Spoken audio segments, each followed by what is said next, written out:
দেখো আজকে কর্তামশাই বললো সন্ধ্যেবেলা আজকে কী টিফিনে দেবে, খিদেও পেয়েছে। তাই আমি বললাম দাঁড়াও একটুখানি 10 মিনিট অপেক্ষা করো, আমি নিয়ে আসছি। তারপরে ঝপঝপ করে বানিয়ে দিলাম মিনি প্যাটিস। তার জন্য দেখো আগে সোয়াবিন একটা প্যানে জল দিয়ে সোয়াবিন সেদ্ধ করতে দিয়ে দিলাম। তো সোয়াবিনটা সেদ্ধ হয়ে গেছে, সোয়াবিনটা সেদ্ধ হয়ে গেলে আমি আস্তে আস্তে জল ঝরিয়ে নেবো। সোয়াবিনটা জল ঝরিয়ে নেওয়ার পরে সোয়াবিনটা ভালো করে হাত দিয়ে চিপে চিপে জলগুলো বের করে দেবো আর একটু ভেঙে নেবো, তাহলে সুবিধা হবে। এদিকে দেখো একটা আবার প্যানের মধ্যে শুকনো লঙ্কা জিরে ভেজে নিয়েছি।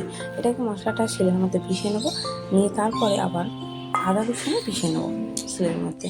মশলাটা বাটা হয়ে গেলে এইবার দেখো ওই মশলার উপরেই শিলের মধ্যে আদা রসুনটা পিষে নেবো, যাতে মশলাটা ওই আদা রসুনের মধ্যে যায়। তারপর একটা পাত্রে একটুখানি নুন, একটুখানি সোডা আর একটুখানি তেল দিয়ে ভালো করে ময়দাটা মিক্স করে নেবো। নেওয়ার পরে ময়দাটা ভালো করে মেখে নেবো, নিয়ে চাপা দিয়ে রাখবো। 2 মিনিট রাখতে পারো চাপা দিয়ে। 2 মিনিট রেখে দিলাম, থেকে কড়াই পেঁয়াজ দিয়ে দিলাম ভাজা।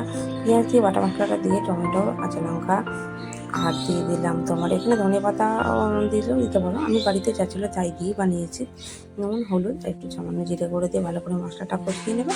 নিয়ে একটু সোয়াবিনগুলো দিয়ে দিলে, সোয়াবিনগুলো ভালো করে কষানো হয়ে গেলে একটা সিদ্ধ আলু ভেঙে ওর মধ্যে দিয়ে দেবে।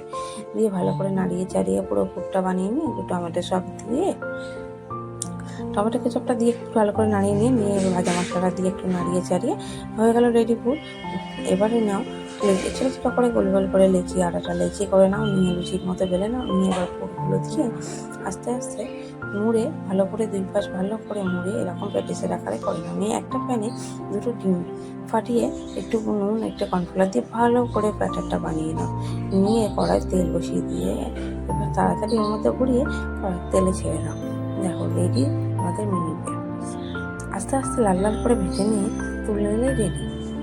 দেখো আস্তে আস্তে লাল লাল করে ভেজে নিচ্ছি, নেওয়ার পরে তুলে নিলে রেডি হয়ে যাবে আমাদের মিনি প্যাটিস। খেতেও কিন্তু দুর্দান্ত স্বাদ। ফটাফট বানিয়ে খেও আর বলে দিও কেমন হয়েছে। লোকটা দেখে বলো, দেখি দেখতেই দারুণ হয়েছে আর খেতে তাহলে কীরকম হবে বুঝতেই পারছো। আর ভেতরে পুরো পুরটা ভরা থাকবে, ভেতরে পুরটা অনেকটাই ভরা ভরা থাকবে, খেতে খুব ভালোও লাগবে। দেখো তো চলো টাটা।